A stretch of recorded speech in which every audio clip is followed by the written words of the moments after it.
Hello, everyone. A very good morning.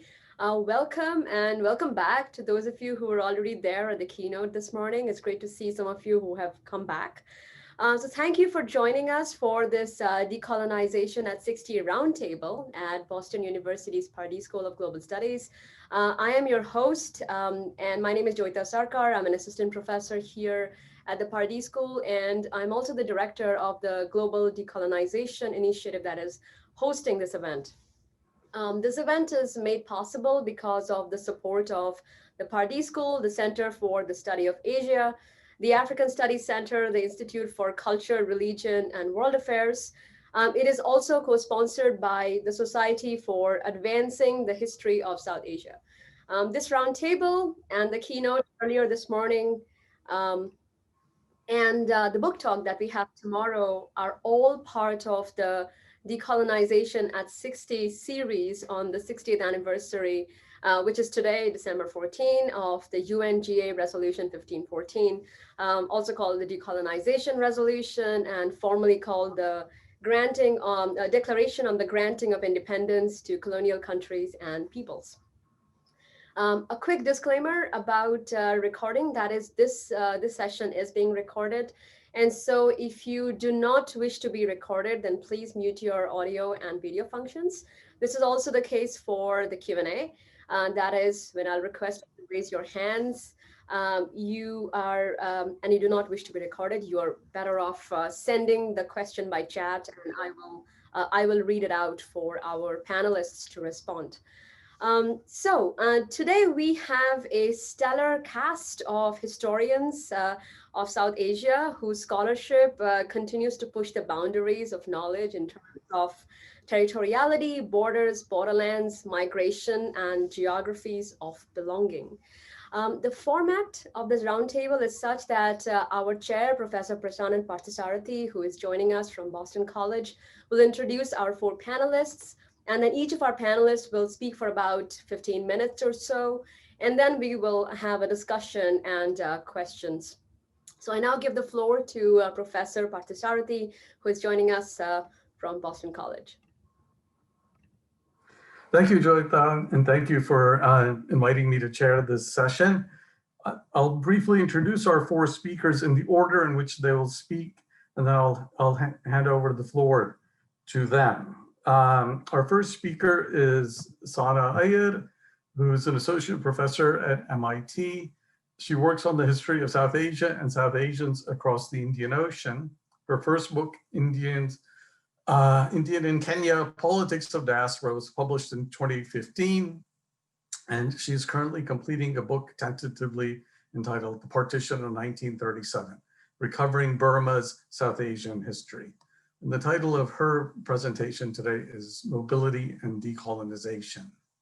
Sana will be followed by Sanjib Baruah, who's professor of political studies at Bard College. He's the author most recently of In the Name of the Nation, India and its Northeast, which was published in 2020. He serves on the editorial board of the journal Studies in Indian Politics and the book series South Asia in Motion, which is at Stanford University Press. And he's a regular contributor to the Indian Express. The title of his talk is Decolonization in an Imperial Frontier Province from Assam to Northeast India. Our third speaker is Debjani Bhattacharyya, who's an associate professor of history at Drexel University in Philadelphia and the author of Empire and Ecology in the Bengal Delta, The Making of Calcutta. She's currently working on a project on insurance, finance, and climate science in the British Empire. And her talk today is on Silt and Geopolitics. And finally, our last speaker will be Kalyani Ramnath, who's a prize fellow in economics, history, and politics at Harvard University. She's working on her first book manuscript, which is tentatively entitled Boats in a Storm, Law and Displacement in Post-War South and Southeast Asia. She received her PhD from Princeton and also holds law degrees from the National Law School of India University and the Yale Law School. And her talk today is called Law and Decolonization in South and Southeast Asia. So I'm delighted that we have four distinguished speakers. So I'm really looking forward to hearing all four of them. So let's kick it off with Sana. Thank you, Sana. Yours. The floor is yours. Thanks so much, Prasannan, and thank you for these wonderful introductions and for chairing our roundtable that has been rescheduled from the spring when we were all hoping to actually meet in person. And as I was thinking of the title for this talk, which I must say came up sort of last minute, I thought this would just be an informal, somewhat informal conversational sort of mode of presentation. It occurred to me that we really, the idea of mobility and immobility has been thrown into such relief with the pandemic. And, most of us on this screen, many of us on the screen are actually in the same space, although we haven't met in a long time. So thank you, Joyita, for bringing us together in this virtual sort of meeting. And thank you also for a really wonderful keynote this morning, which I think really set the tone for what I hope will be a super fruitful conversation with my panelists, but also the many friends, old and new, that I see virtually present in the audience. Now, I thought it would be useful to start our conversation by thinking about decolonization in three interconnected ways. Decolonization as movement, decolonization as a moment, and decolonization as a process. Now, what I mean by decolonization as a movement is, the anti-colonial resistance, right, that produced a range of languages of selfhood and sovereignty that was confrontational, oppositional to the colonial state, which also aspired to an imagined future based on the ideals of equality and freedom. So I think movements, anti-colonial movements, are part of one way of understanding decolonization.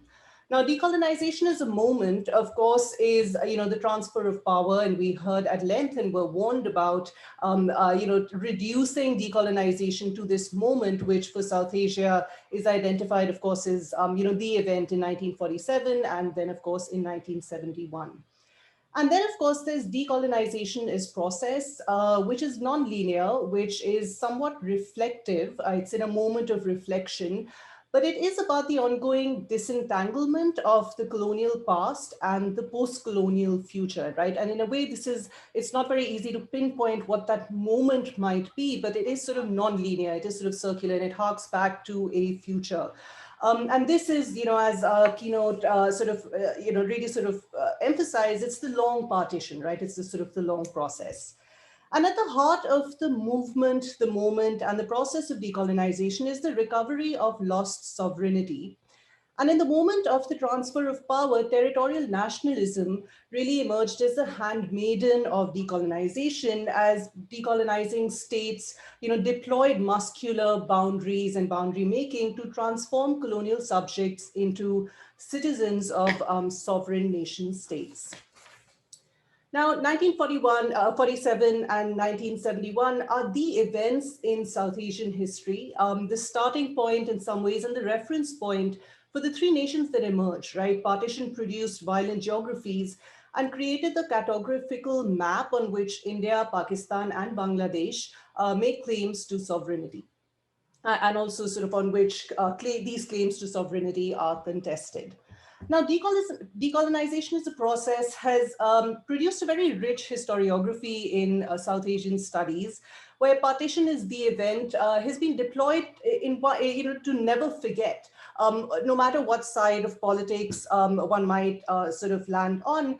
And South Asia itself is constituted as in the moment of decolonization through these partitions that are memorialized.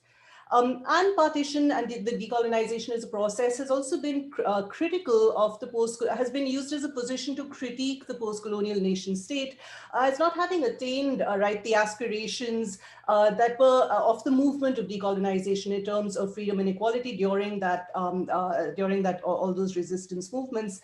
And it really sort of highlights the incompleteness of the transition from colonial subjecthood to citizenship. And we heard a lot about this in the morning, especially during the Q&A session. But even as the limits of understanding decolonization as moment has been exposed in much of this scholarship, South Asia is constituted territorially out of the cartographical map of British India to include Pakistan, India, and Bangladesh. And this territoriality obscures the mobility of South Asians who were as much a product of colonialism as was the nation state itself. So between 1830 and 1930, the high noon of colonialism in South Asia, close to 30 million people embarked on oceanic journeys across the Indian, Atlantic, and Pacific Oceans as laborers, capitalists, pilgrims, and professionals to Eastern and Southern Africa, British Guyana, Trinidad, Mauritius, Fiji, Malaya, Burma, and Ceylon. And although the majority returned back to India, many settled permanently in these colonies. These millions have been left out of histories of the recovery of sovereignty, selfhood, and nationhood. And yet they were the very first casualty of decolonization, as the politics of belonging and discourses of indigeneity deployed the category of citizen and migrants to purge the nation of unwanted guests through a series of expulsions in Uganda, Kenya, and Burma, for warning well before the migrant crises of the 21st century of the tyranny of territorial and ethnic nationalism. And yet there's been an almost deafening historiographical silence on these expulsions, and my work aims to recover these histories of mobility by asking the question, where should we as historians locate them? Now, one way to do this has been spatially to follow them quite literally on their oceanic journeys, and moving away from the territorial sort of nation state to the Indian Ocean as an interregional arena has helped in a long way to sort of remap South Asia to include these histories of migration and the circulation of people, goods, and ideas. A second way I want to suggest to locate these histories of mobility is to do so temporally and conceptually through the metaphor of partition, and here I mean partition with the small p, that we can locate at the intersection of the movement, moment, and process of decolonization. And I'll illustrate this with one example from my current research on Burma. From the mid-19th century till 1937, Burma was a province of British India, and close to 15 million migrants from British India circulated through Burma during this time. In simple statistical terms, the number of sojourners from India who spent at least 2 to 3 years over the course of the century outnumbered the quote-unquote indigenous or settled immobile population of Burma that was recorded as just under 13 million in the census of 1931. The scale of this encounter alone suggests a deeply intimate and entangled shared history of India and Burma, a shared history that has been elusive to scholars of South Asia, for whom the region as a historiographical construct is constituted by only 3, not 4 of the nation states that emerged out of British India, right? That is India, Pakistan, Bangladesh, but not Burma. So my aim, my big historiographical intervention is to bring into relief the range of entanglements that not only allow us to locate these 15 million, the mobility of the 15 million migrants who went through Burma, but also to recover in this process Burma's own South Asian history. Now, the lower delta in Burma develops a sort of rice industrial complex from the mid to late 19th century onwards that depended predominantly on capital from Chettiar bankers who lent to Burmese farmers in the lower delta in Burma. And you'll be hearing more about the Chettiar bankers from Kalyani at the end of our roundtable. And it also depended on the influx of cheap labor from Madras Presidency.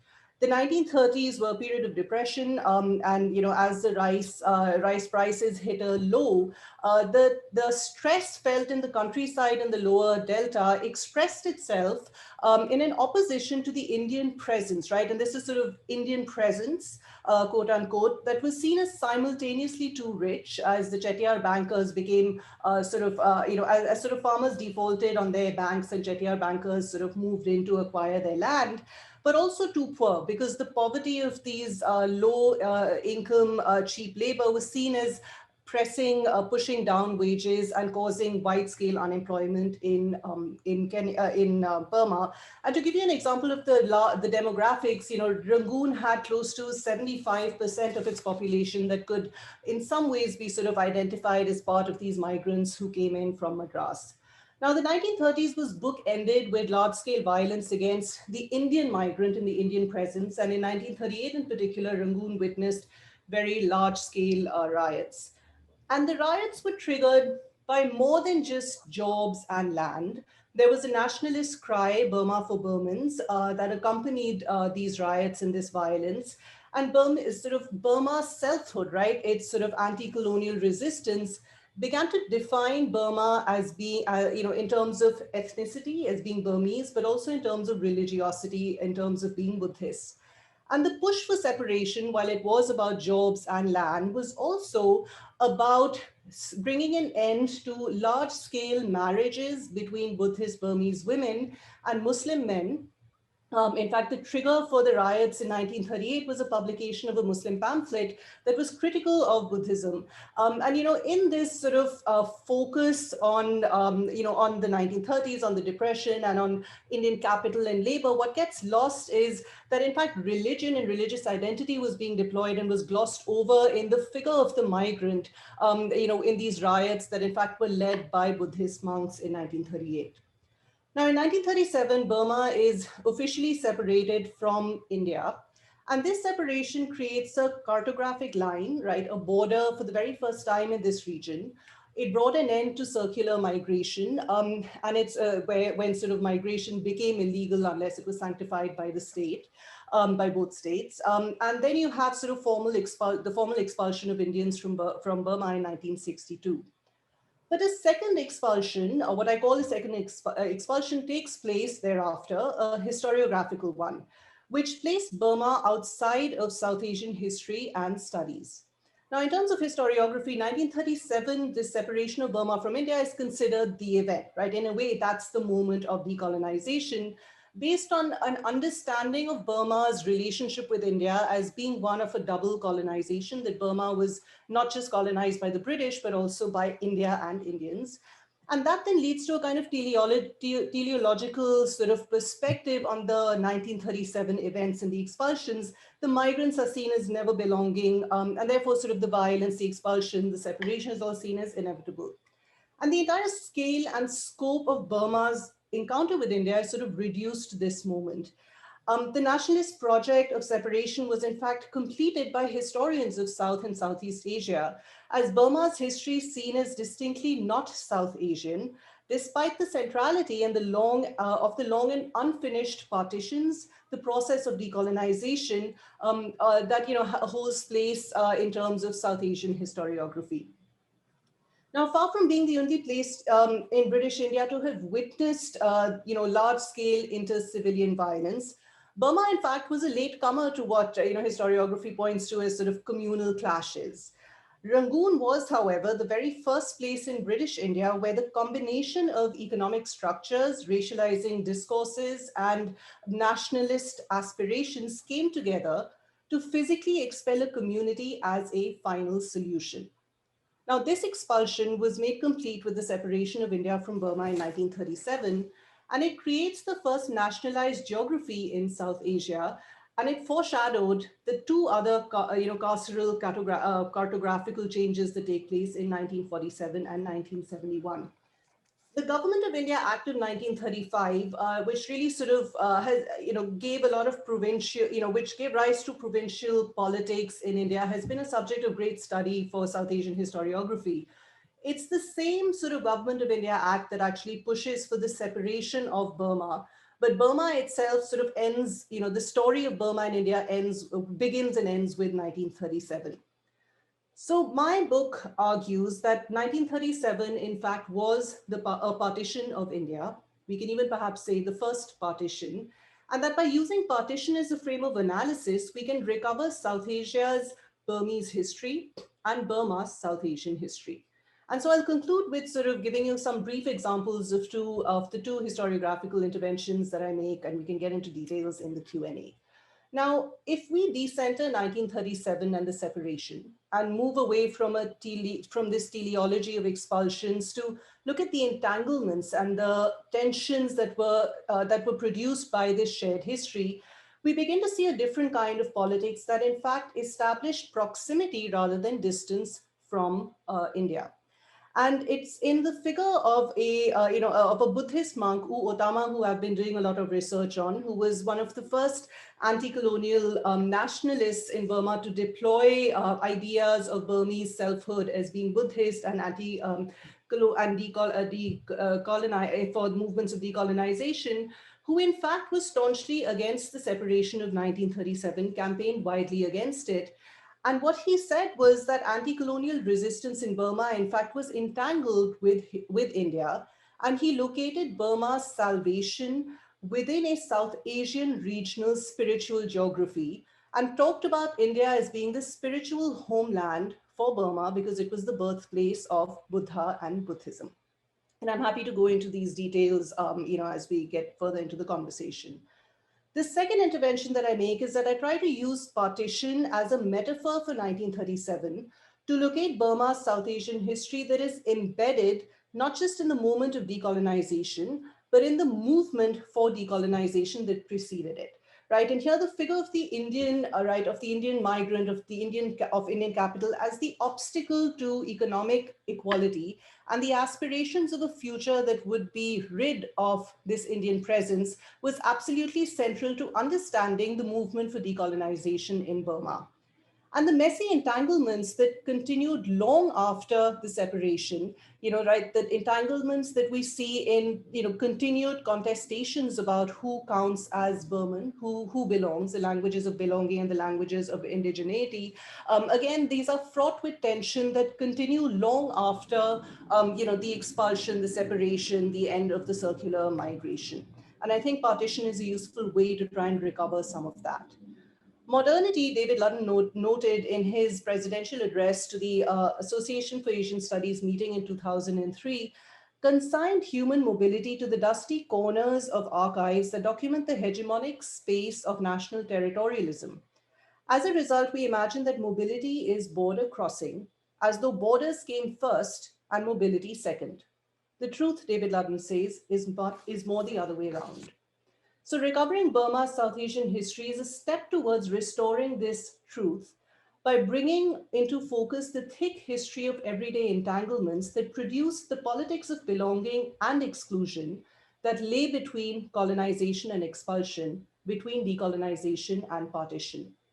The specter of the immigrant that has resurrected its ugly head in South Asia in the 21st century, and most recently in both India and Myanmar, is a reminder of the incompleteness of decolonization and partition and the limitations of citizenship that locate selfhood within the territorial nation state. And I'll end there, and I look forward to bringing all of you into conversation. Thank you, Sana. Let's turn now to Sanjib.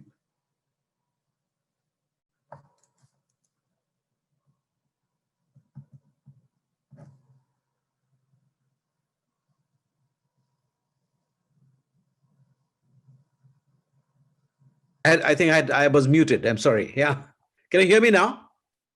Yes. Okay. Just a second. First, I want to thank Joyita for inviting me. And I'm delighted to meet Prasannan Parthasarathi and my co-panelists, Sana Aiyar, Debjani Bhattacharyya, and Kalyani Ramnath. Sorry, in a more regular conference, we could have probably met and chatted after the panel, but we can't do that. So what I would do, given the time constraints, I have written up something. So I would read out initially in a very schematic form. It's an argument. And I think some of it is you've heard from Willem Van Chandel, and I'm glad he showed those maps. So I think you've seen enough maps of the area. So I'm calling my talk, Decolonization in an Imperial Frontier Province, from Assam to Northeast India. Northeast India is an official region of 8 states. When I say official region, I mean it's different from, say, categories like South India, North India, or Midwest in the United States. The region was part of British Imperial India's frontier system. The political legal structure of the colonial province of Assam paralleled that of another frontier province of British Imperial India, Pakistan's Northwest Frontier Province, renamed Khyber Pakhtunkhwa in 2010. The federally administered tribal areas of this province, for instance, was located between the settled districts of the frontier province and the international border with Afghanistan. This is actually very similar to the Northeast Frontier tracts, which is most of the contemporary state of Arunachal Pradesh and a part of the state of Nagaland, located between the settled districts of Assam and the international border with Tibet and Burma. Northeast India as an official place name carries with it the weight of a number of haphazard and poorly thought out decisions made by managers of the post-colonial Indian state as they were trying to turn an imperial frontier space into the national space of a normal sovereign state. The cumulative effect of those decisions was to institute a new governance structure that eventually replaced the administrative setup of a colonial frontier province. 5 of the 8 states of what is called Northeast India now were part of colonial Assam: Arunachal Pradesh, Assam, Meghalaya, Nagaland, and Mizoram. Manipur and Tripura were native or princely states, but the resident political officers or agents answered to the governor of Assam. The history of one state, Sikkim, stands out from the other 7, and I can talk about it later on if necessary. So in this transformation, I argue national security was uppermost in the minds of the officials making those decisions. The area borders China, Myanmar, Bangladesh, and Bhutan. That 98% of the region's borders are international is a cliche one hears endlessly in India. National security-minded writers never tire of using the metaphor of a chicken neck when referring to the 14 miles wide land corridor in Siliguri in North Bengal. It supposedly underscores the region's extreme security vulnerability. An obsessive use of the language of national geopolitics naturalizes the subcontinent's post-1947 map. The imagined borders between the inside and the outside fix the region in terms of official India's national security anxieties. A fact of political geography, a product of the partition of 1947, has been naturalized. With 2 pieces of Indian parliamentary legislation of 1971, the Northeastern Areas Act and the Northeastern Council Act, Northeast India replaced what until then was a more familiar unit of public imagination, Assam. The directional place name, the name like Northeast India itself, I have a long discussion in my book, why a directional place name like Far East, Middle East, the oddness of having a term like that invented in 1970s. The directional place name and its derivative Northeasterner have endured and gained in Indian popular usage because they do more than just point to a relative geographical location. They stand in for a visual regime of racial profiling and a relation of unequal power.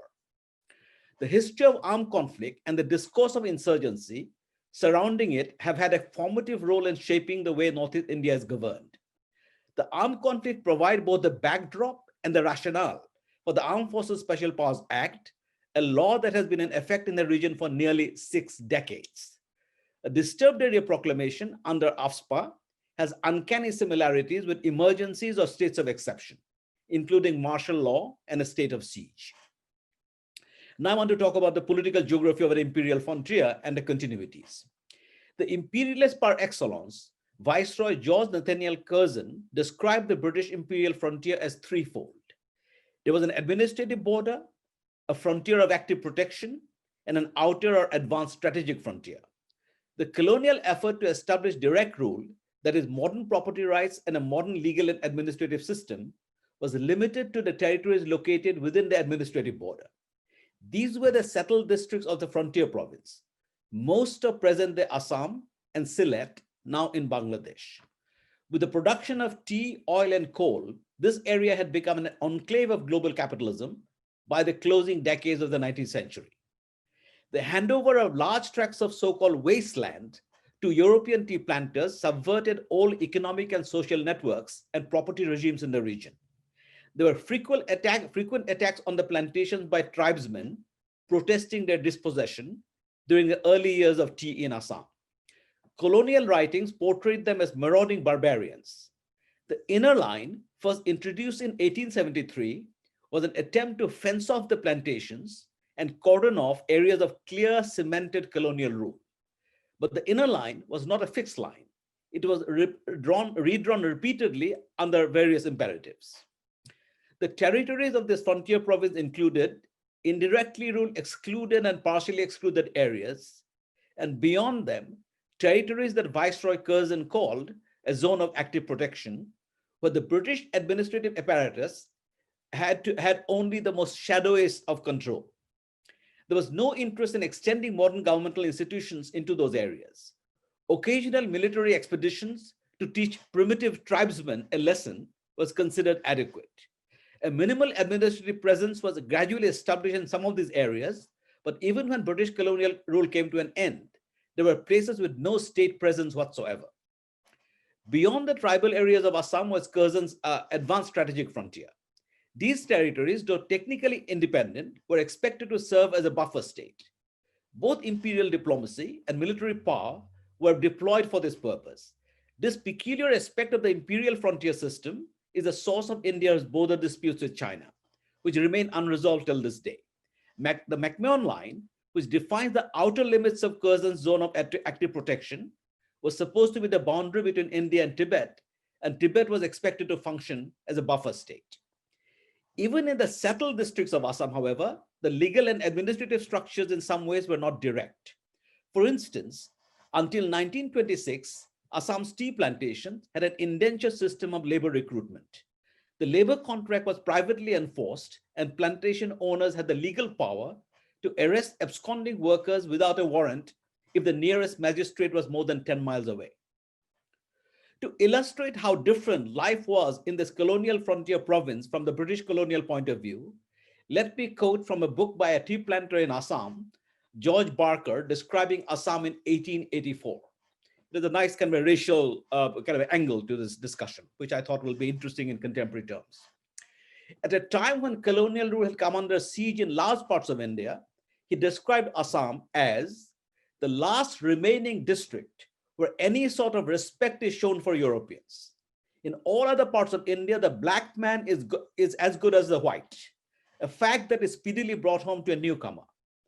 It is here in Assam that nearly all the old rights of servility that were exacted by the Europeans in the days of the East India Company are still in existence and flourish to the general better feeling among the whole community. Here, no heavy babu swaggers past with his umbrella up, jostling you on the way, but with courtly mien, on seeing your pony coming along, furls up the umbrella, steps on one side, and salutes you with a profound salam. During the final decades of British colonial rule, Indian nationalists raised objections to the excluded area regime. That insulating the people of the excluded areas from anti-colonial ideas was one of the goals of this policy, had become quite obvious by then. Moreover, the excluded areas were left outside the jurisdiction of the newly elected provincial governments that Indian nationalists had come to control. But the Naga assertion of a separate national will at the very moment of India's independence became a warning signal to India's new rulers that excluded area under post-colonial rule would be vulnerable to political unrest. The surge of nationalism that had carried them to power in New Delhi suddenly seemed fragile. It became amply apparent that they lacked the political capital to reform the institutions of indirect rule in Northeast India. The Constituent Assembly decided to proceed with abundant political caution and made the fateful decision to leave with important elements of the indirect rule regime, albeit with some modification. As a result, colonial territorialization, the inner line, as well as the other boundaries and hierarchies, remain firmly in place in post-colonial Northeast India till this day. Thank you. I think I'll end here at this moment, and then we'll answer questions later on. Thanks. Thank you, Sanjib. The floor is on Debjani's. Thank you so much. Thank you, Joyita, for inviting us. And I'm really, really excited to be in this panel today. Yesterday, when Prasannan asked for a title, which I did not have, of course, I got excited and made a little PowerPoint also. So sorry, I'm going to show that to you. Give me a moment. No. Oh, can I share, Joyita? Or if it's fine, we don't need to. I think you're muted. I just made you the co-host, so you should be able to do it. Oh, okay. Okay, great. Share, and then I have to open this, sorry. There you go. Okay, so when Joyita invited me for this panel, I kept thinking, what is it that I can say about decolonization? Because I don't necessarily think of myself as a scholar of decolonization, it's only one thing I teach, and I teach through some material I use in my class, and I'm always trying to think through. And I think just like talking to everybody this morning and listening to everybody's presentation has already made me understand some of the material I use in my class to teach post-colonial South Asia and also legal geography a little critically. So what I'll do is I want to think through the question of mobility today with you, but especially what Sana was talking about, but it's a very different kind of mobility. And I want to ask, what do we gain from trying to understand decolonization, sovereignty, territoriality from fragile spaces like silts and disappeared islands?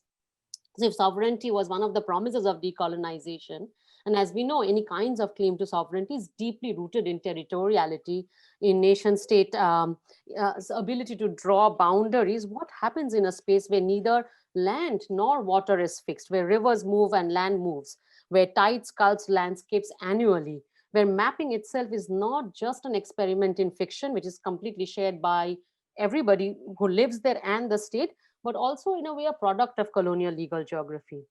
And such spaces also raise parallel but connected questions of how do we decolonize our visual, cartographic, or environmental literacy. If the very laws through which we adjudicate cross-border conflict are products of colonial nature writing, how might scholars of decolonization change the terms and the frames through which we speak about such spaces? So it's a little disjointed, but I want to talk about two spaces in a way where SILT sort of emerges as a kind of geopolitical phenomena. But I have to think about, I think Professor Sanjib Baruah just said, the language of geopolitical always brings in a national security concern, and I see that working through the material I talk about. So, but if we look at these two, I love to show these two images because these are both pictures, also not maps, but we often see them as maps. But these are both kind of, one is a painting, map-like painting, and one is a satellite image, a photograph taken from a satellite. Both tries to, for me, both sort of invisibilizes, but also kind of hyper represents the silt in both the images. When you see these kinds of the representation of silt that's going on over here in Samuel Thornton's map, and of course here you see the silt bleeding into the ocean in the lower Bengal Delta. And it's interesting to think about these more. These are the areas of mutable borders and boundaries between the nation states of India, East Pakistan, and then later Bangladesh and Burma in some ways, but also where, as following Robert Macfarlane's work, coastlines often become ghost lines. There's a constant erasure that is happening over here. So in some ways, how does us, like, I just show this map to think about how do we think of both kind of silt as a site to think about the geopolitics of South Asia or decolonization in South Asia, but also as the silt as in the moment of its disappearance. So which will bring me to what happened in 1970. On November 11th in 1970, as we all know, Cyclone Bhola struck the Bengal Delta, devastating the low-lying areas of eastern Pakistan. 500,000 people lost their lives, and it is one of the deadliest recorded cyclones in history. And it was also the sixth cyclone that struck the region. Many offshore islands were devastated, villages were wiped out, crops were destroyed, and in some of the districts, especially upazilas like Tazumuddin and places, 45% of its population was wiped out. The way the relief efforts were handled led to the eventual victory of the Awami League in the elections a month later, and the rest is history. It in some ways also catalyzed the independence movement in Bangladesh.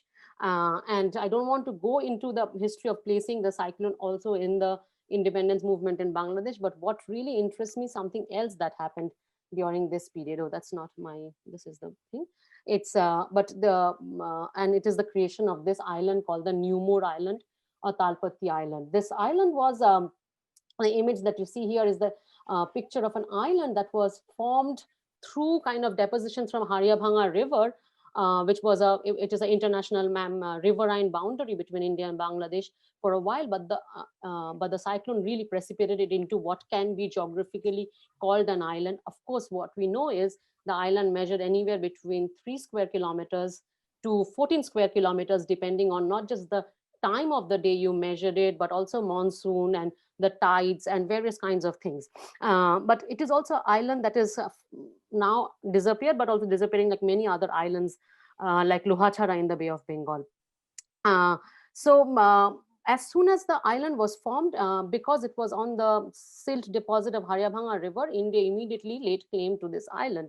Bangladesh, the newly formed nation state of Bangladesh, of course, challenged this, challenged the claim, and it became a border dispute that landed up in the International Court of Justice in The Hague. And the dispute over the small island quickly reignited and escalated long-standing tensions between the maritime delimitation of territorial waters, exclusive economic zones, both of which were crucial for the marine resources in the Bay of Bengal. Interestingly, fishermen continued to violate what was considered international territorial waters, and it reminds me of what Sana Aiyar ended with, like what David Ludden helps us think about, like when does mobility and when does border or territorial water demarcations emerge. But in 2014, the ICJ divided up the island and created two new juridical categories. The new juridical category of a gray area, which granted seabed rights to Bangladesh and subjacent water rights to India. Basically, India was making claims to this island by using the logic of equidistance, whereas Bangladesh was making claims based on equity in distribution of water. However, what is very, very interesting is the island had already disappeared. The 2009 is the last image of the island, but if we look at Google mapping, by 2010, the island was already under the water, but that did not stop. It's not like the people at ICJ didn't know that the island had disappeared, but that did not end the conflict. So it's kind of interesting for people who work on law to think about what it means to sit down and adjudicate about an island that is under the sea and and Shugata Hazra, who is an oceanographer at Jadavpur University, interestingly said that climate change has solved a cross-border problem between these two notions. So as we know from Surabhi Ranganathan's work, decolonization was deeply tied to the drafting of the United Nations Convention for the Law of Seas. Indeed, her work documents in great detail some of the legal definitions of seaboard, ocean floor, maritime boundaries, etc., as products of a resource grab conducted in the arena of international law, which in some ways reconstituted the space of the ocean anew. And it is over here, of course, I'm continuing to think about the map that Professor William Van Schendel showed this morning of the Dinya, and how there's a different imagination, oceanic imagination that runs parallel to this decolonial imagination of the ocean that was emerging out of UNCLOS. In the Bay of Bengal, this floating island might have disappeared, but it might be a little too early to share Hazra's optimism that the conflict was solved by sea level rise. Indeed, the hydrocarbon deposits in the Bay of Bengal means that India and Bangladesh and now Myanmar are continuing to fight about maritime boundary definitions for the exploration of natural gas in the region. Indeed, this brings me to another kind of another island in the Bay of Bengal, and we all know very critically. So in a way, I want to use this island to think through the resource extraction frontier, the kind of the imagination through the resource extraction, and link it up to the social and human stories that have also take place parallelly in the Bay of Bengal. Here you see, of course, like very well known, the picture of the Bhashan Chor, which is also a floating island. Bhashan in Bangla means both immersion, but also it means floating. So when I was supposed to give this talk in March, the international agencies, including UN and Bangladesh, were negotiating relocating Rohingyas away from the landslide-prone camps in Cox's Bazar, especially those in the Teknaf area, into Bhashan. But as of December 4th, they've already begun relocating Rohingyas, and already 1,642 people have been moved to the relocation facility. The red spaces are basically the huts, and of course it is like they are being relocated, and of course there's been a lot of reporting both in Al Jazeera but Dhaka Tribune about how the relocation procedure is being carried, and it has to be read understood in the way that Bangladesh is one of the few South Asian nations that recognizes refugees and has allowed Rohingyas to enter, whereas India and other nations have closed their doors. So keeping that in mind, I want to say what I'm going to say now. Indeed, the Rohingyas are being relocated to an area where the land beneath their feet are fast dissolving in the Bay of Bengal. They are doomed. How do we understand this space of the Bhashan Chor? I'm trying to understand. They're doomed to a carceral island in the middle of the rough seas of the Bay of Bengal. Perhaps this is not very different from another carceral geography that emerged during the partition of the subcontinent. And here I'm thinking of the Dandakaranya, where the Dalit refugees from East Bengal were located in the Chhattisgarh-Orissa border in a very inhospitable land. They were put under military boundaries, and something like the land over here, there are geologists are still trying to understand if this land, if this island is really habitable. And just to give you a sense, it's 1,300 acres and it is only 2 decades old.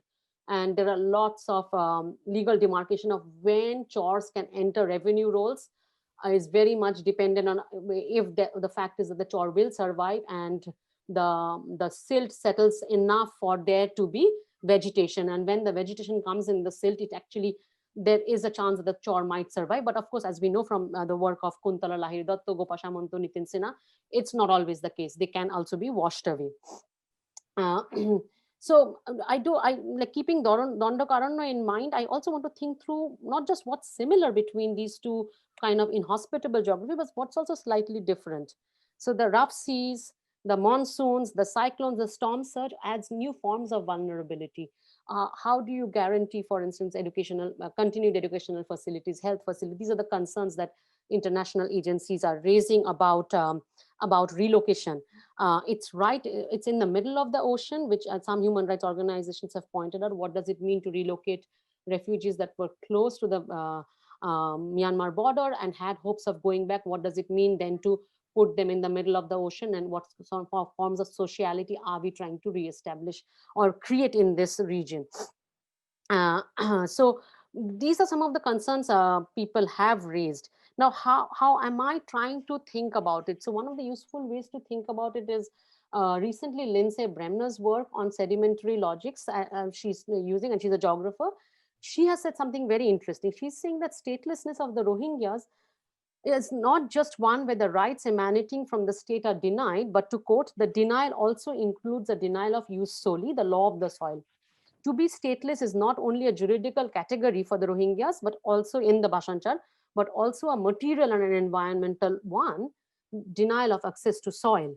This does not mean that the stateless people are without soil, but rather that their access to soil is fragile, tenuous, and always provisional. Precarious people in a precarious landscape whose claims to solid ground, like most of us, can only be tenuous and fragile. Gopa Samanta and Kuntala Lahiri Datto's work on the chores of the Ganga Brahmaputra Meghna Delta have shown how not only the lives in the chores are deeply precarious, but because chore is a constant formation and dissolving of land, how occupation of these from one part of the island to another part, or from one chore to another chore, is often extremely violent and operate within a kind of an extractive rentier economy.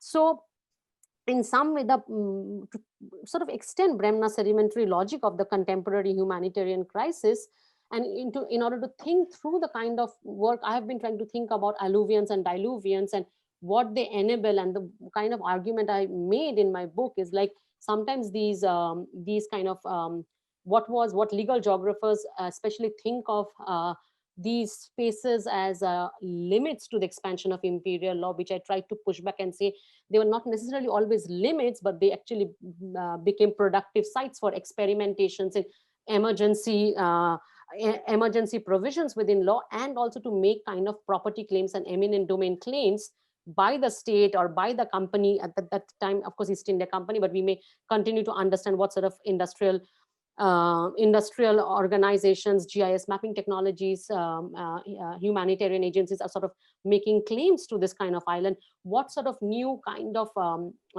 claim making and also emergency legal possibilities emerge? So in a way to push back, how do we then, the question I want to ask and think through is how do we then look at these silty spaces, but also disappeared islands, which somehow remain or emerge to us only through kind of an international law?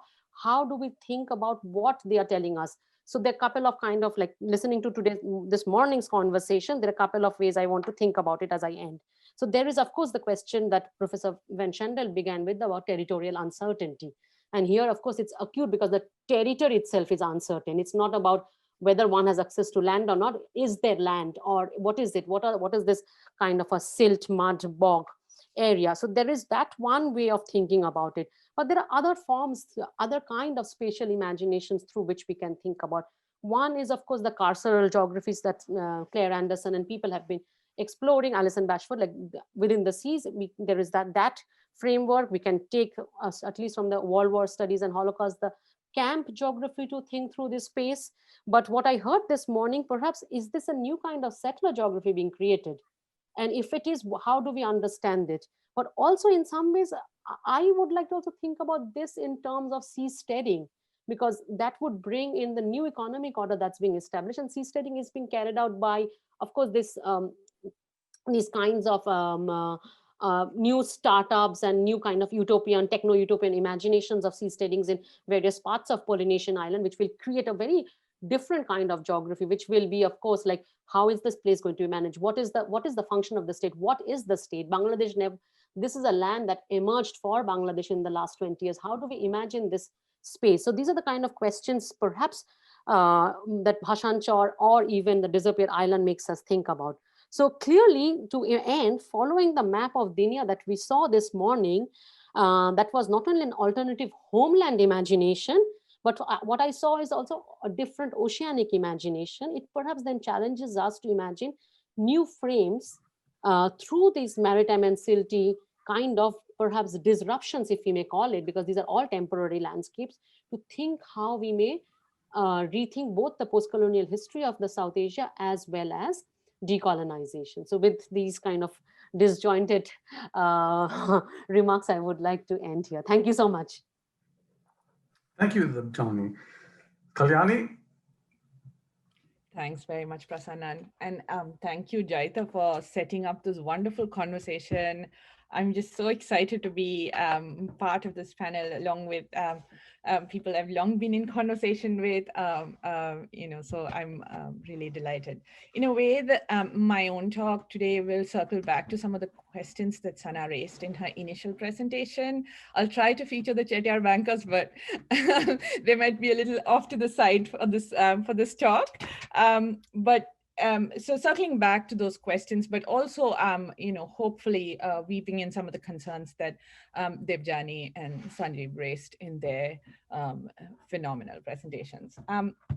So in my own contribution, I want to spotlight the role of law as an archive for decolonization. Now, law has already come up quite a bit in our discussions, but here, I want to kind of think about what it means to kind of read along the grain of legal archives. So thinking about law as an archive of decolonization, and particularly as it relates to disconnected histories of South and Southeast Asia between the years 1945 and 1960. So in reading these archives of law along the grain, in considering decolonization as a juridical as well as a geopolitical process, we might consider what self-determination, sovereignty, territorial integrity, all of these terms that appear in the General Assembly Resolution 1514 might look like when translated into questions of jurisdictions, claims and counterclaims of ordinary judicial and bureaucratic encounters. So central to my book project, from which this talk is drawn, is this framing of a notion of law as an archive of decolonization. So Boats in a Storm, which is the tentative title for the book project, narrates the legal and bureaucratic hurdles faced by millions of migrants in South and Southeast Asia following the end of the Second World War. For more than 150 years before the war, laborers, traders, merchants, and financiers had traveled within imperial networks to places around the Eastern Indian Ocean, carrying on trade, supplying credit, and seeking work. As former colonies wrested independence from imperial powers with the end of the war and erected national boundaries, these migratory circuits were violently disrupted, radically altering the lives of those who had traveled within them. So Boats in a Storm argues that these displacements were erased from the political debates over citizenship in post-war South and Southeast Asia. By recovering these legal histories involving migrants between South and Southeast Asia, we might begin to see decolonization in these regions as a juridical as well as a geopolitical process, one where people navigated a spectrum of legal statuses between citizenship and statelessness. And this is really central to my argument. So at the center of these legal encounters were the post-war struggles of migrants, laborers, traders, merchants, financiers, and others, some of whom we have already seen in Sana's presentation, who had traveled within imperial networks that connected these two regions. In 1942, Madras in British India became an important point of transit for South Indian migrants displaced by the hostilities of the Second World War. Some fled Ceylon, present-day Sri Lanka, after Japanese air raids. Others trekked across the mountains from Burma, present-day Myanmar, after Japanese forces occupied it. Why were they in Burma and Ceylon in the first place? We already know the answer. Although the connections between Madras, Burma, and Ceylon predated colonial rule, the particular backdrop for my project is are the ways in which places around the bay, so villages in southern Madras, the tea plantations of central Ceylon, the marshy delta of the Irrawaddy River, and the bustling ports of the former Strait settlements were connected with greater intensity and frequency from the mid-19th century onwards. As colonial economies around export commodities like rice, tin, rubber, timber, and oil expanded in these places, they demanded investment and cheap labor. Between the mid-19th century and the mid-20th, nearly 28 million journeys were made across the bay. Notably, as Sana already pointed out, many of these were circular migrations, not all. People often traveled back and forth. These great migration cycles are commonly believed to have ended with 1942, as the Second World War came to South and Southeast Asia. But how accurate is it to say that these connected histories of South and Southeast Asia ended at the height of World War II? An exploration of the archives of law, my work shows, tells a different story. People tried to preserve the rhythms and patterns of pre-war immigrant life, even as networks of credit, capital, and labor that connected these regions had begun to unravel.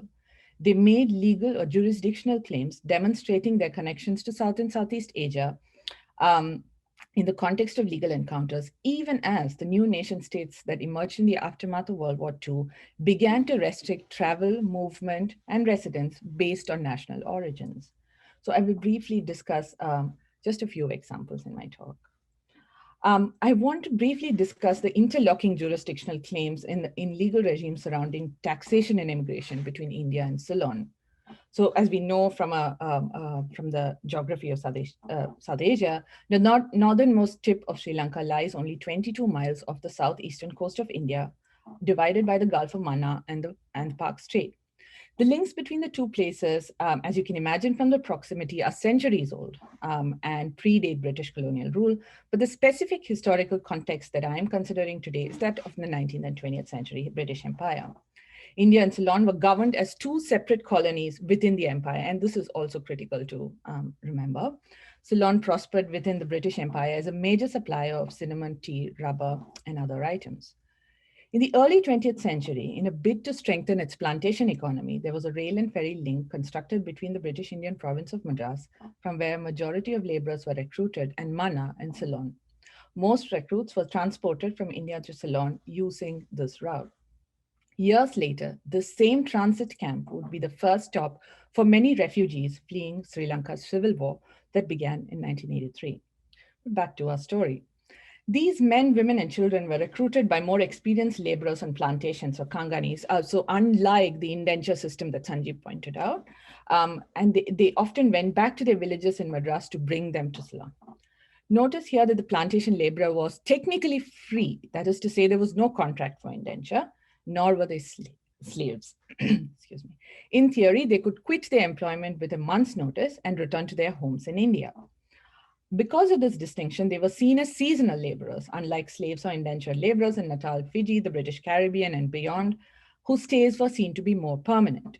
It was presumed that plantation laborers maintained links with their ancestral villages in India. In reality, they were deeply in debt to recruiters, overseers, and shopkeepers on the plantations, and did not often make a trip across the Park Strait. This quote-unquote export of Tamil labor by plantation owners did not go unnoticed in political circles on the island. Beginning in the early 20th century, electoral politics had coalesced around Sinhala and Tamil-speaking communities, the majority and the dominant minority community on the island, respectively.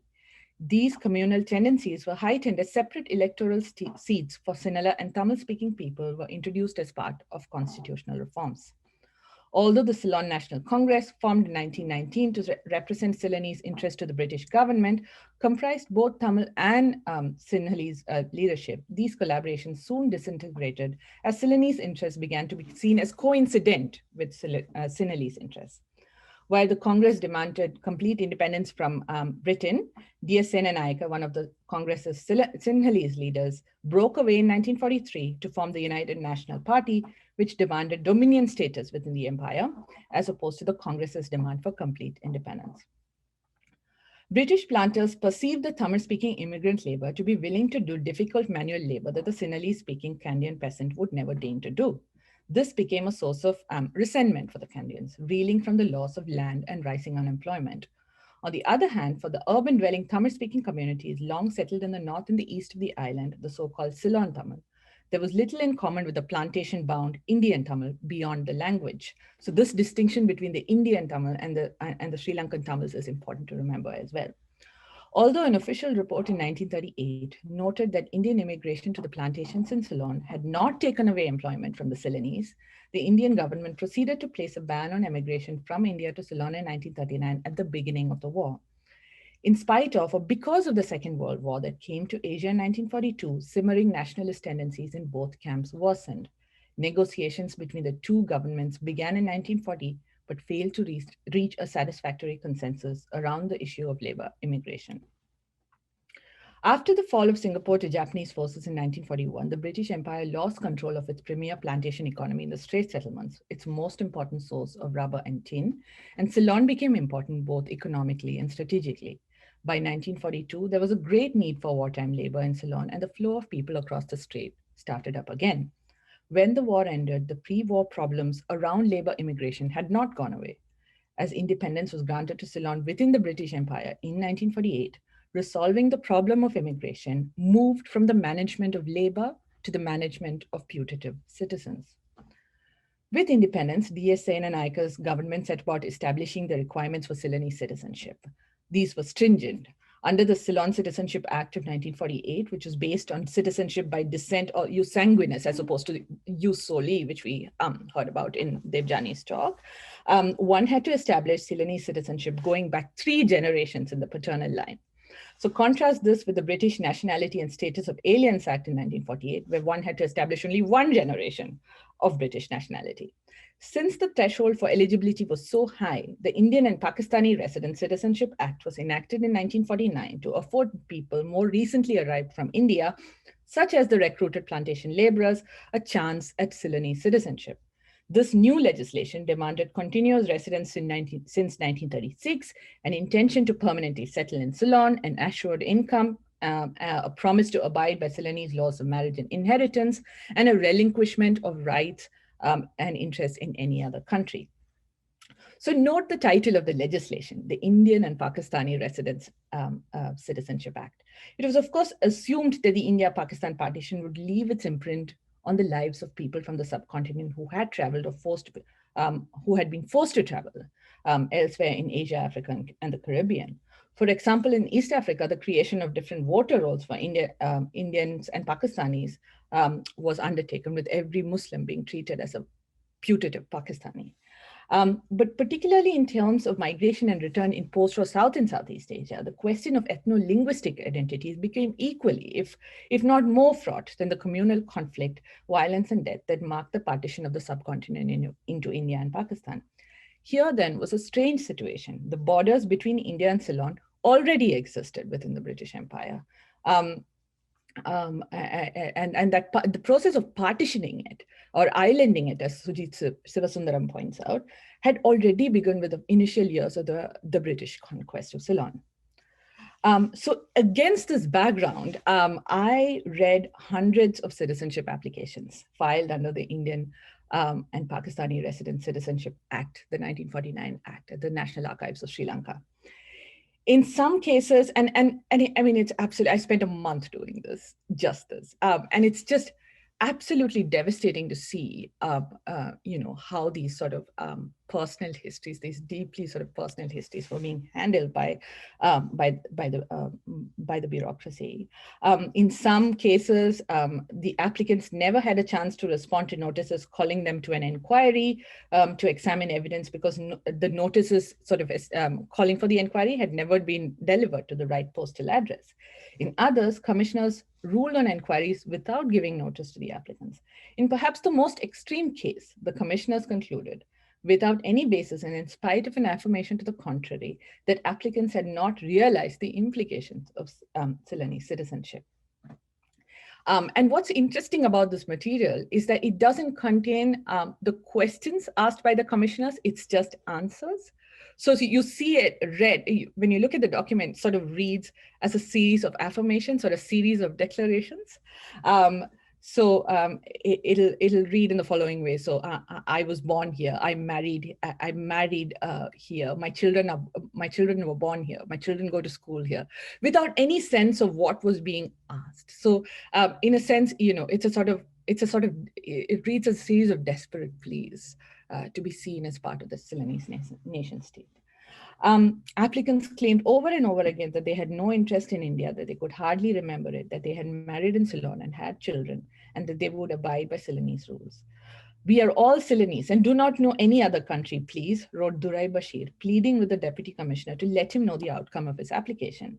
Another applicant, M.K. Ahsan, a shopkeeper in Matala, wrote that he was Ceylon Muslim and that his parents were born in Ceylon too, but he could produce only house rent receipts in support of his application. The investigating officer noted that his signature was different on the application and during the course of the inquiry, refused his application. Often witnesses for the applicants were applicants themselves, and they were, and for that reason were viewed with suspicion and disbelief. This might seem a familiar story to scholars of partitions and decolonization, one where people are forced to choose between homes. And I want to sort of push that understanding a little bit by pointing to just one more example. So in the same archive, I came across an application by a quote unquote coastmore, a common if somewhat derogatory reference to a Tamil-speaking Muslim who traveled between India and Ceylon, who noted in his citizenship application that his monthly income was rupees 500. He also claimed that he had a house and a paddy field to his name. In the course of the inquiry, the deputy commissioner noted that he had been to India 5 times and he ignored his claims that he had not stayed for more than 3 months. Although his wife had resided with him previously, she left in 1942 because of the fear of the Japanese invasion. Mohammad Ibrahim Saibo, the applicant, had also remitted money to India. In filling up the exchange control forms, he declared himself a temporary resident. Only temporary residents could make remittances. At the inquiry held by the deputy commissioner in the course of his citizenship application, this was held to be evidence that he did not intend quote unquote permanent settlement. Although signing off as a temporary resident on the form was the only way to financially support any family members in India, this sign of financial support was used as legal evidence against permanent settlement in Ceylon and consequently access to Ceylonese citizenship. And what I'm hoping that these examples reveal is that there are interlocking jurisdictional claims here. This series of interlocking jurisdictional claims is critical to my rereading of decolonization through the archives of law. As taxation, remittances, contracts, immigration, detention, and expulsion became interlocking legal regimes, a jurisdictional claim made in the context of one was often used to draw adverse inferences in the case of another. And while I have focused today only on the case of India and Ceylon, these jurisdictional claims extend beyond the borders of the newly emergent nation states of the mid-20th century in South Asia, following the connections that itinerant laborers, traders, moneylenders, and financiers made across South and Southeast Asia. So this is where I would typically bring up the example of the Chettiar bankers, who of course had traveled all across South and Southeast Asia, and similarly experienced in some senses the sort of having to navigate multiple legal regimes, where one unwitting jurisdictional claim in the case of one legal regime would set off this whole cascade of implications for another. So for instance, remitting money in the aftermath of Japanese occupation from Burma to India would set off all kinds of claims in the case of income tax. And being an income tax resident would then set off a series of claims vis-a-vis your citizenship and so on and so forth. So that's sort of what I'm trying to get at here. So along the way, claiming citizenship was not only an attempt, therefore, at declaring political loyalty, it was a means of preserving credit, capital, and labor networks, hedging bets, hoping to win a legal lottery. To track these circulations of legal claims and counterclaims is to think of decolonization not only as negotiated between metropole and colony, but as intercolonial. At a time when questions of self-determination, decolonization, and segregation were being addressed at the international level in the 1960s, particularly in the context of the French decolonization in Africa, pacts between Indian and Ceylonese governments to address the statelessness of plantation workers had completely failed. So in 1986, the Grant of Citizenship to Stateless Persons Act and 2003, the Grant of Citizenship Special Provisions Act allotted states to citizens. Out of the nearly 800,000 applicants under the 1949 Act, nearly 445,588 had been repatriated to India and settled in Tamil Nadu and Kerala to a home that they had often no connections to and had no memory of. And this, in some ways, this moment in the 1960s harkens back to sort of early 20th century processes of dealing with the question of troublesome populations, right? Of fixing people to places. You adopt technologies, as Laura Robson has pointed out, questions of population exchange, of partition, and so on and so forth. So you see this continuing in South Asia, right? Until the 1960s. But back to our mid-20th century context. The legal geographies reflected in jurisdictional claims around remittances, taxation, and immigration stand in some tension with how we might think of decolonization today as the withdrawal of imperial forces or the reconstruction of post-war economies.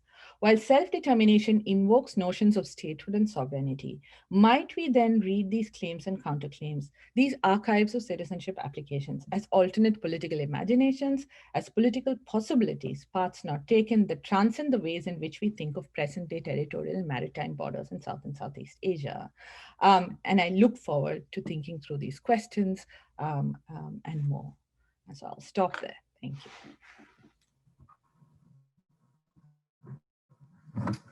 Thank you, Kalyani, and thank you to all four of our speakers for excellent and really thought-provoking presentations. Members of the audience, please raise your hand if you have a question or send it through the chat. Joyita is monitoring the chat and all questions, and she's asked me to kind of kick things off with a few observations or questions. And first thing I have to say is that I'm not a specialist on decolonization.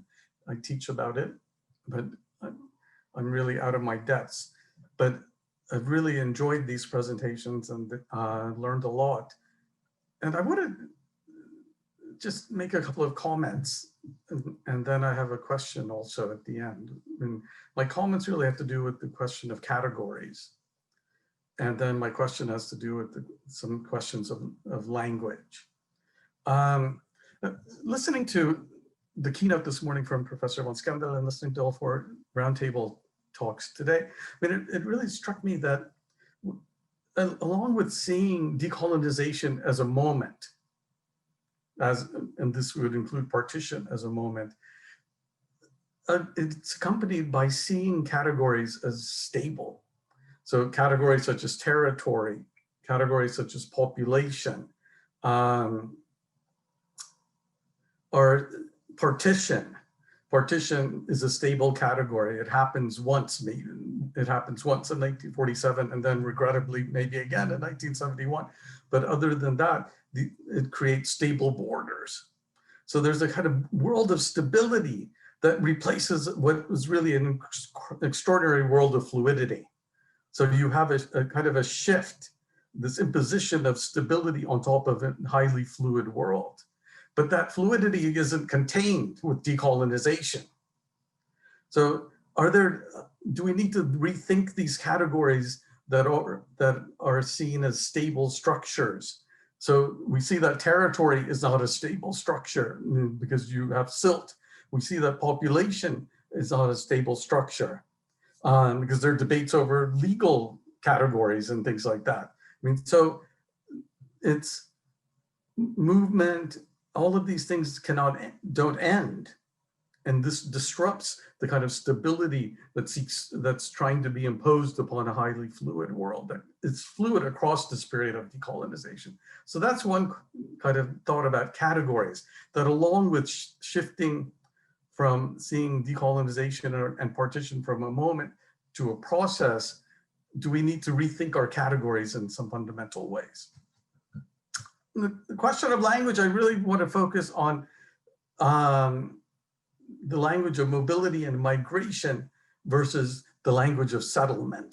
I mean, it was striking to me how different the languages were in these presentations, especially around the movement of people. And why not talk about settler colonialism in places like Northeast India or Burma? I mean, these are places that are being settled by huge numbers of new populations. And is this a form of settler colonialism that's accompanied also by questions of racial difference and all kinds of other religious difference, et cetera? So questions of, it just really struck me in the different ways that this movement of people was described in these 4 presentations.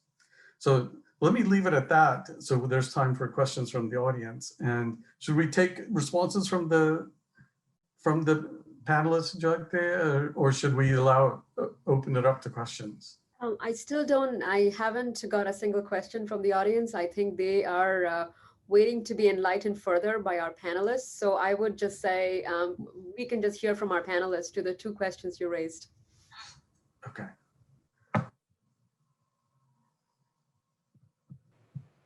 Sada? Sort of addressing some of the questions that you raised, and I think that what was very clear to me as I was listening to my 3 panelists was that they are absolutely, part of what we are doing is to destabilize absolutely those categories, to show that the moment of decolonization, in fact, made a claim to contain, as you put it, sort of the fluidity, but in fact it was a claim that was completely unsuccessful. And the messiness, right, and the instability and the norm partition is about, that fluidity not being contained, whether it is through the jurisdictions that continue long after sort of partition takes place or decolonization takes place, whether it is the creation, in fact, in post-colonial India of a new category, right, of the Northeast, or the fact that, Silt and, that new islands emerge and are seen as places of settlement, and yet they get submerged. That was really evocative, I think, in terms of thinking through not just the migrant as sort of this good category, but the land itself. But I think what is most useful in terms of thinking about that moment in the process is the way in which our chronologies might shift. And it's in that shifting of that chronology that we can sort of begin to question these categories. So, Kalyani and I have been sort of putting together this working group on people who have an interest in Burma and South Asia. And what is astounding in the people we've collected is that a lot of the received wisdom that we have on this Bay of Bengal region, whether it is the statistic both of us used of the 28 to 30 million circulatory migration, whether it is, the claim that with the Second World War, with the rise of nationalism, with separation, these connections are severed. These are all being called into question. And I think that really pushes our chronology, which then helps us look back at these events and actually think of where they them completely. And then lastly, on the question of settler colonialism, and this is one that I have grappled with both in my work on East Africa and the Indian settlement there, as well as with Burma, is that there is a language of claim making that takes place in these, that we see, that are revealed in these moments of the moment of decolonization and expulsion.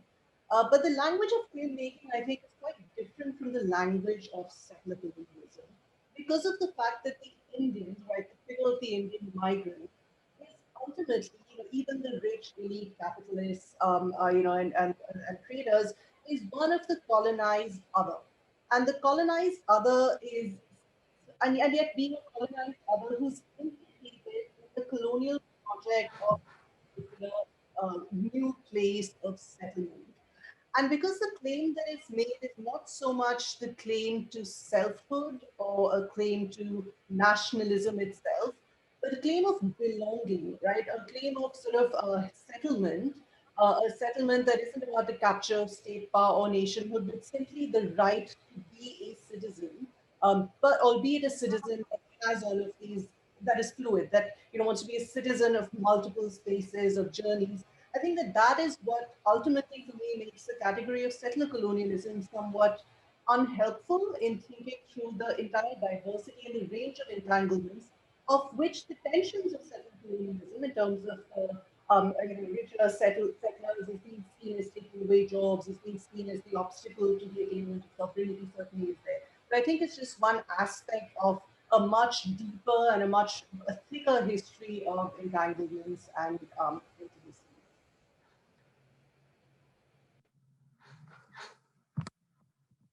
Thank you, Sana. Any Debjani? I also just want to briefly add something that I have been thinking about, and it became very prominent as I was listening to all the presentations. Is I often try to understand this these kind of these temporary islands through the idea of homesteading, seasteading, and but listening to the presentations, all of your presentations make me think about homeland emerges as a term of claim making, whereas homeland is not perhaps necessarily a juridical category within the UN declaration, or is, and it is very interesting, what is this homeland, and the maps that we saw this morning of the overlapping homeland claims, and I think to think through what you're telling us, Prasannan, is how do we then rethink category, and perhaps one of the ways to begin is the category that does not have a legal root, comes out of a legal genealogy, but comes out of a claim making genealogy of perhaps self-determination movements in various areas, and which doesn't sit very easily in any of these spaces, because especially listening to Kalyani's presentation, home is very strange. It is citizenship, but it is also the site of remittance. It is the family you're looking after. It becomes all very muddied in some ways. And the same, when you think of expulsion, is expulsion from a land, from home. And so home sort of is this kind of unstable category that opens up many, many frames in ways to think about what's happening with decolonization.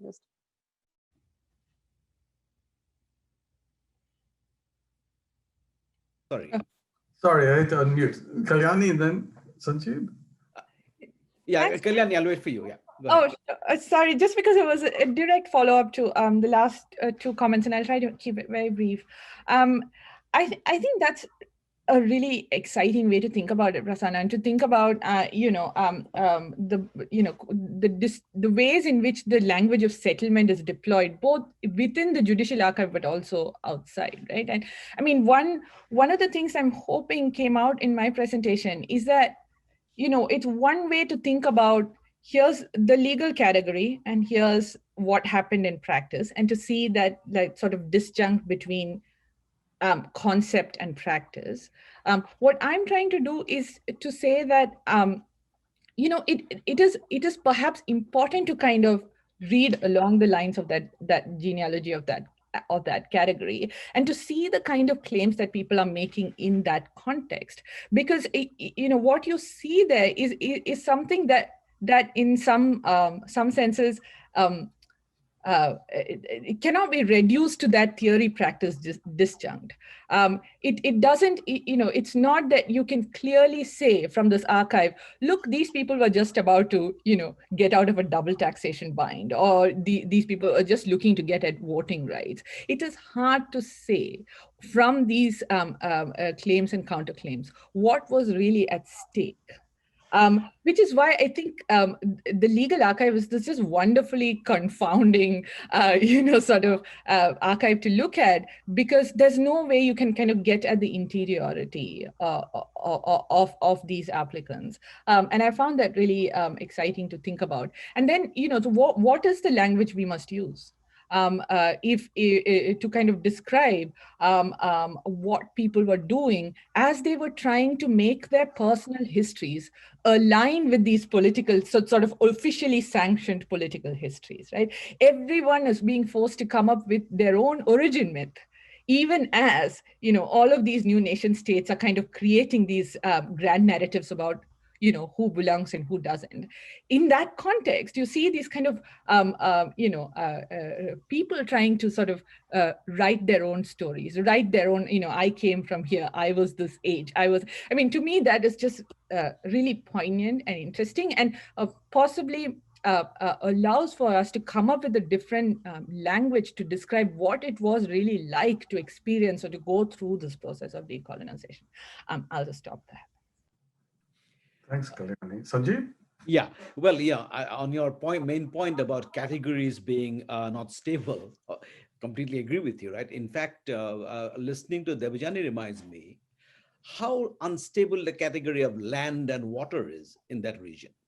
And Bangladesh, as you know, it extends to Assam. Chars are full of chars everywhere. Clearly, whenever I look at some person's land rights, there are lots of people who lost land because they lost land to the Brahmaputra, essentially. They had rights to it. It's meaningless after a while. So in a way, the fact that revenue depends on this distinction is quite interesting to me, right? It is sort of in areas like those areas, it is not sustainable, the distinction. Yeah. So the other point I want to make about settler colonialism, which you made, is this. You see, my problem is this, that, say, essentially, after all, we all wear different hats. We're talking about a region where you have such changes where, say, unlike rest of South Asia or rest of India, at least, where, say, the category tribal immediately evokes dispossession of poverty, Northeast India is not like that. Not like that for very profound reasons, which is what I argue is an extension of colonial era excluded areas. So what you really have essentially then, some very dispossessed people, you will begin labeling them as settler colonials, right? So in a way you have after all, what you have in many areas are, say, Arunachal Pradesh, Nagaland kind of areas, where essentially a transition from, say, kind of a not nomadic, what do you call it? Kind of a, not settled agriculture, various other forms of living to settled agriculture for the first time. And who are the settled agriculturalists? They're all quote unquote Bangladeshis, right? They're some of the most dispossessed people in the world, right? So essentially then you really have a new forms of feudalization, dispossession, sub-citizenship, you name it. All of them are developing precisely because our overall policy has been to continue colonial era excluded area regime without thinking through. Essentially what you have in many areas, you really have second generation, third generation, fourth generation, you never become a citizen, right? You're all, and that's the effect of the inner line. Do we really want to bring in the category of a settler colony there? I don't think so. That's all I'll say at the moment. Yeah. Thank you, Roji. Joyita, do you have some questions? I think we have reached the end of our time. It is 12:30, but I believe we all learned a lot, especially this morning when we started the conversation about, with the keynote when Professor Willem van Schendel started, what is a country?